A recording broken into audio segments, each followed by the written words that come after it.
because that is one of the most boring topics we could possibly discuss. I will warn you in advance, we'll try to make it as interesting as possible. But we're going to start with the softer side of financial aid, counseling strategies. How many of you work directly with students or parents? Just show of hands. How many of you never see a student or parent? Okay, you could go home. Now, hopefully, this particular presentation is going to cover a fair variety of things. Sean, remind me what time we're switching over to methodology. How long for this one? Methodology is supposed to start at 9:45, but Okay. You're on the agenda up until about 11:30 or something. Okay. So you can just work it out. Methodology takes a while, so we'll cover as much as we can today. Some of this you will probably know. It's going to be common sense. Other parts of it, maybe we don't get a chance to talk about very often.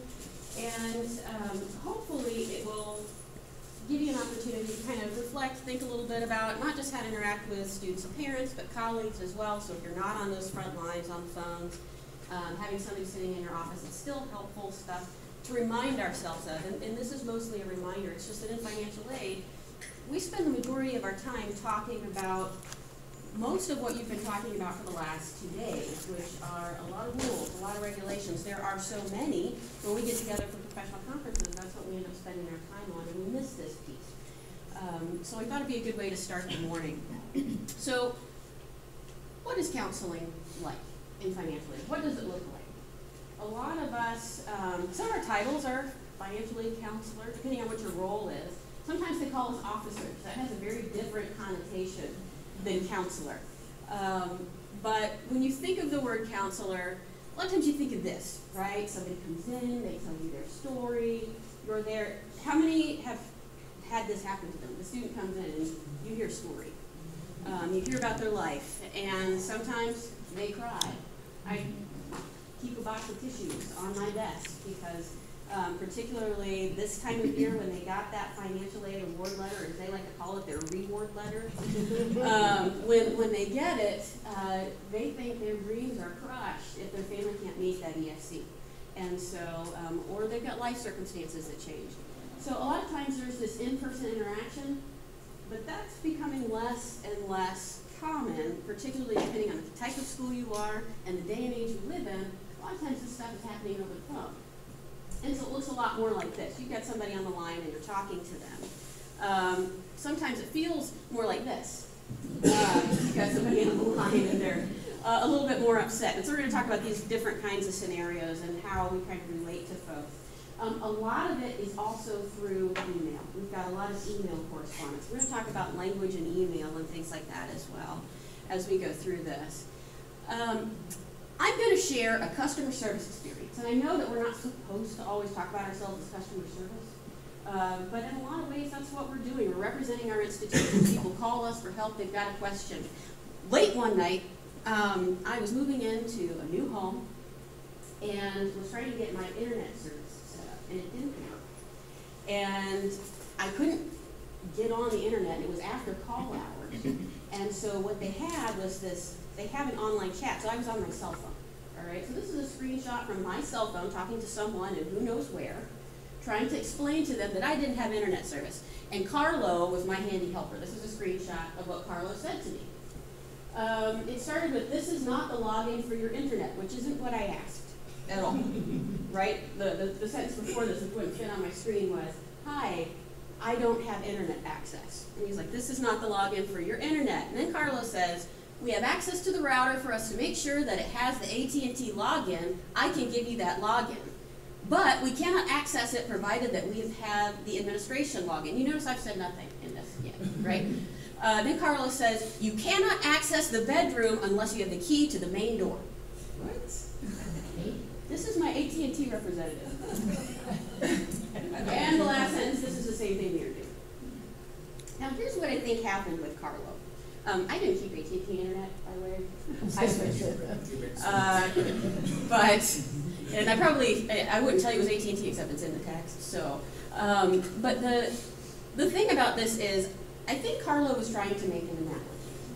I think Carlo probably thought that I didn't understand how to work my router, and he was using a saying that probably made sense to him. We can't do this step. We can't get to the bedroom unless you have the key to the main door. This meant something to him.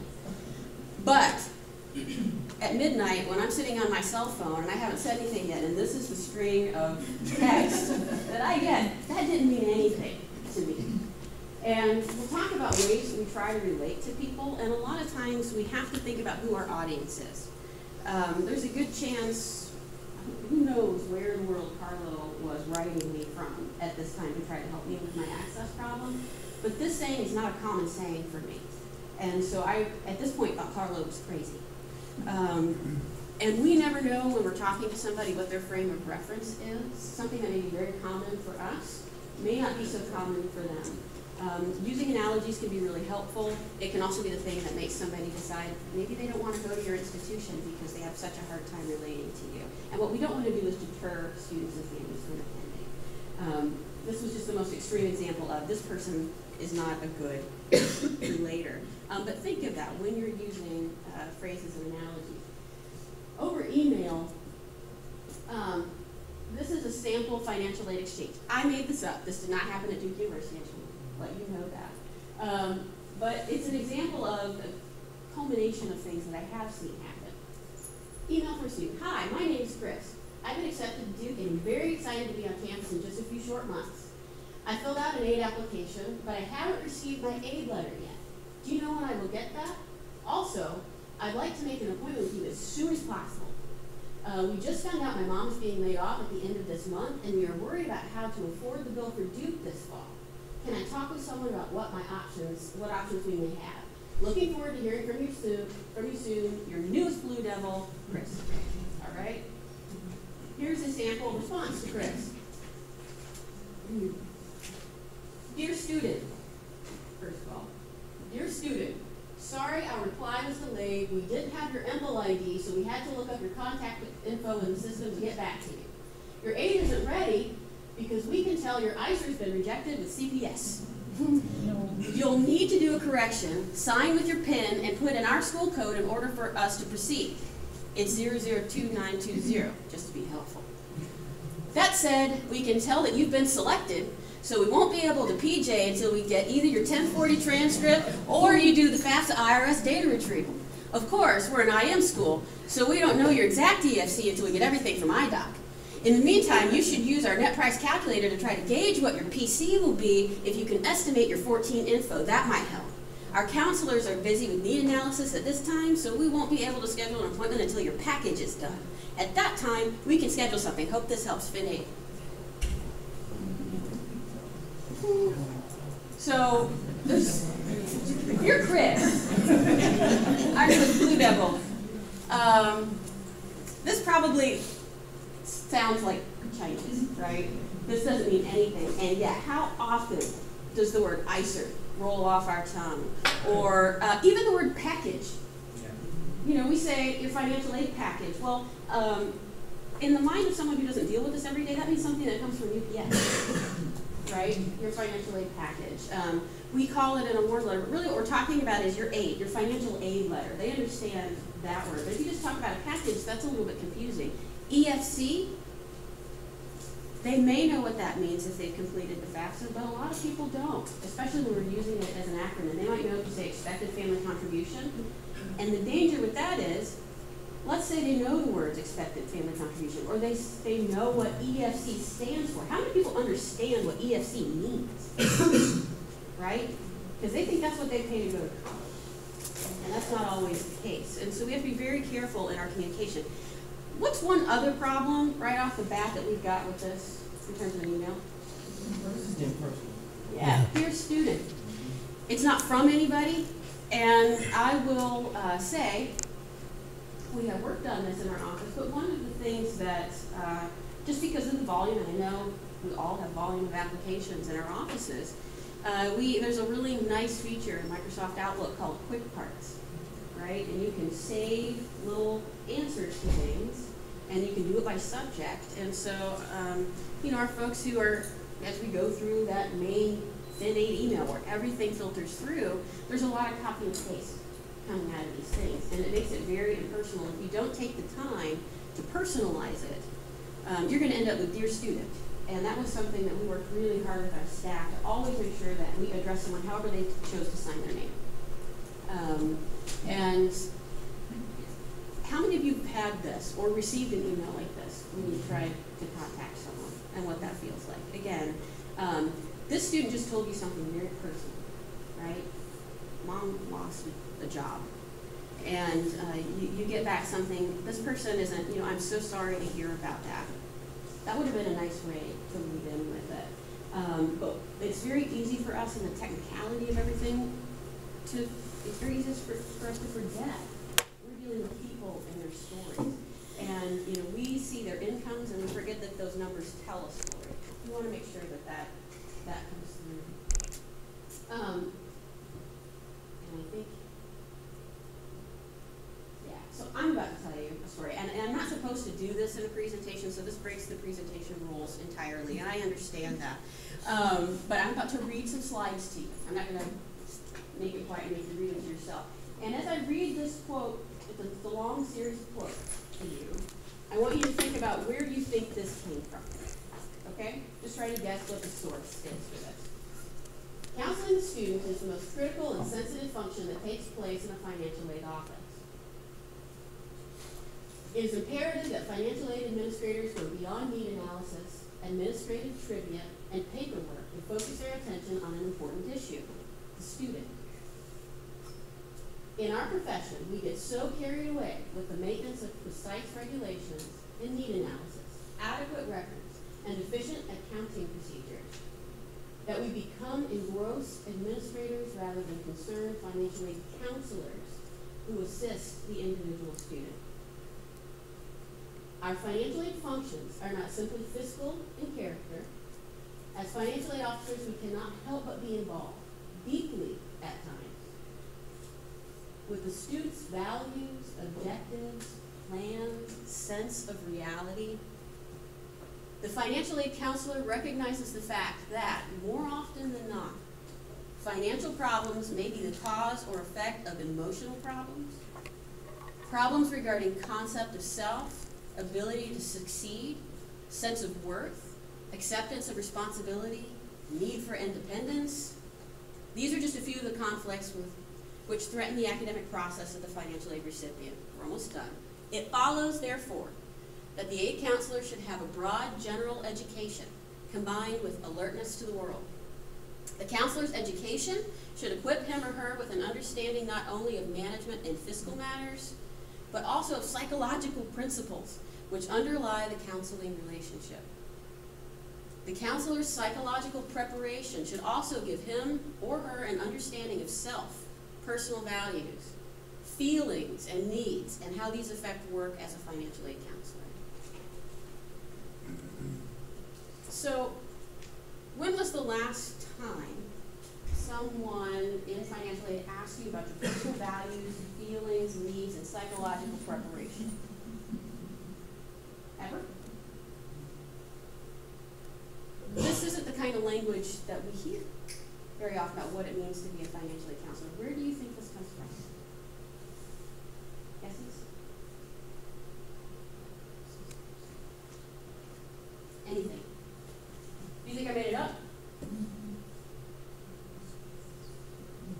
Somebody, just give me a guess. If I was going to pull something like this, talk specifically about financial aid folks, where do you think I'd get it? I've heard policies and procedures. Financial aid counseling magazine or something. Yep. So, unfortunately, there is no financial aid counseling magazine. This is from the Journal of Student Financial Aid. How many of you know about the Journal of Student Financial Aid? It's our academic periodical. It's just like academic papers, like when they publish medical studies, and those go in, you know, the science thing, and they don't really look like magazines, it's all text, and they're not very pretty. But we have one, and it's called the Journal of Student Financial Aid, and it comes out quarterly, I think, and you can get it on NASA and read it. And it talks all about how whatever we're doing impacts the world around us. Now, what I will say, I pulled these quotes from two different articles. They're the only two articles since the journal began that talk about counseling at all. And these two articles that I combined here are from 1974 and 1983, respectively. That is the last time someone in our profession published anything about what it means to counsel a student. We're going to talk about federal methodology in this next section, and there's just a brief section on it on our history. Where did methodology come from? Why did we make it up? And really what we're going to be using and what we use today started in kind of mid-90s time frame, 1990s. So this is way back before that methodology even started. At some point, any of you ever taken a history of higher education class? Okay. If you have, you kind of learn about where did student services come from to begin with. You know, used to you just had universities and there wasn't residence life and all of these other, you know, there weren't counseling offices on the campuses. There weren't all of the student services that we have now, academic advising. All of that kind of started to grow over time. And at the time when these services were being provided, financial aid was considered part of the student affairs services. It was a job designed to guide a student and make sure they completed. Make sure they had access, make sure they completed, and they had somebody to talk to about what they considered to be one of the most personal things they were going to bring to it. And the student's largest concern, or particularly a parent's largest concern, can often be, how are we going to afford this? And all the stories that come with when you talk about your money, which is real personal. And at our inception, these were the kinds of things they thought would be important for the people who would be working in our profession. And at some point we moved away from it, and so it's true, I am on a little campaign. I have given this presentation and this talk at a few conferences recently to bring this back into our discussion. Because we are sitting across from people that are telling us very sensitive information and we get no training at all and how to interact with that individual in the ways that we need to take what they're telling us and respond to them. We're not going to give them more than the financial aid information. We're not their counselors to fix their personal problems, but we do have an obligation to be sensitive with what they tell us and to make sure we give them good information that we can convey it in a way that they understand, and not talk to them like Chris or Carlo. And so I just want you to think about this, and I can make this presentation available if you want it later. I can give you the article information if you want to go back and read what at the inception of our profession we were hoping we would become. It's really, really interesting. To kind of contrast it, I also took the liberty of sample sessions for a planned typical aid conference. This is an actual aid conference. It doesn't matter which one, it's almost every aid conference you look at. So here's the session. We've got verification, state of the state, federal update, R2T4. We've got regulatory issues, veterans benefits, COD updates, do's and don'ts of the PNP, creative use of data, on and on it goes. We also had 3 breaks, 2 lunches, and 1 reception. I just went ahead and put those in. At no point are we talking about the people that we work with on a regular basis and what they're going through and what we ought to be doing. And I went back and looked at conferences for as far as I could find, and any ones I saw that were planned, and there weren't any sessions that were designed to talk about this. And I'm making an assumption, but I would think, given some of the things that you hear, that this would be preparation that as professionals, particularly new professionals, it would be nice to have some preparation for.